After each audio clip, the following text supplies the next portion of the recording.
एक बार की बात है, एक गांव में एक लड़का रहता था। उसका नाम सूरज था। उसका मन पढ़ाई लिखाई में नहीं लगता था।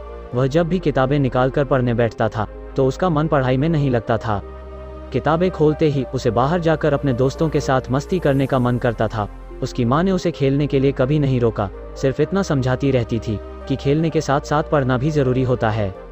पर सूरज अपनी माँ की बात कभी नहीं मानता था। उसका बिगड़ैल मन हमेशा खेलने में ही लगा रहता था। जब उसके सभी दोस्त स्कूल से आकर थोड़ा सुस्ताकर पढ़ने बैठ जाते और शाम के वक्त खेलने निकल जाते, वही सूरज स्कूल से आकर टीवी देखने लग जाता और शाम के वक्त खेलने निकल जाता। पढ़ाई पर मन न लगने की वजह से क्लास की परीक्षा में बड़ी ही मुश्किल से पास हो पाया।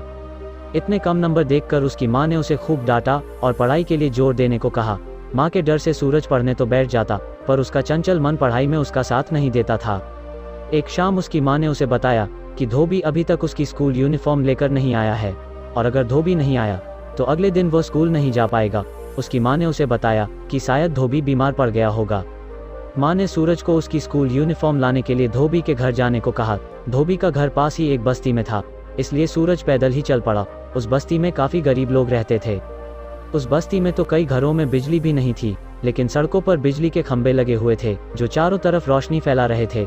जब सूरज धोबी के घर पहुंचा तो देखा कि उसकी माँ का कहना सही था। धोबी बीमार पड़ा था, इसलिए स्कूल यूनिफॉर्म लेकर नहीं आ पाया।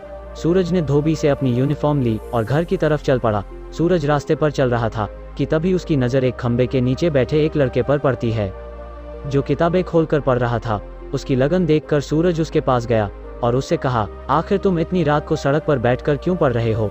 उस लड़के ने कहा, दिन भर मैं अपने पिता के साथ घर घर जाकर सब्जी बेचता हूँ और फिर दोपहर के स्कूल में पढ़ने जाता हूँ। शाम को घर आकर घर के कामों में माँ का हाथ बटाता हूँ, क्योंकि उसका परिवार बिजली का खर्चा नहीं उठा पाता है, इसलिए रात का खाना खाकर यही पढ़ने बैठ जाता हूँ।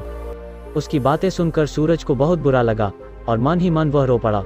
उसने अपने आप से कहा, कहाँ मैं दिन भर टीवी देखता और खेलता रहता हूँ, और कहाँ यह लड़का जो माँ और अपने पिता के कामों में हाथ बटाने के बाद भी सड़क पर बैठकर पढ़ाई कर रहा है। उस लड़के की लगन को देखकर सूरज का सिर शर्म से झुक गया। उसके कदम तो घर के तरफ चल रहे थे, लेकिन उसका मन वही बैठा हुआ था।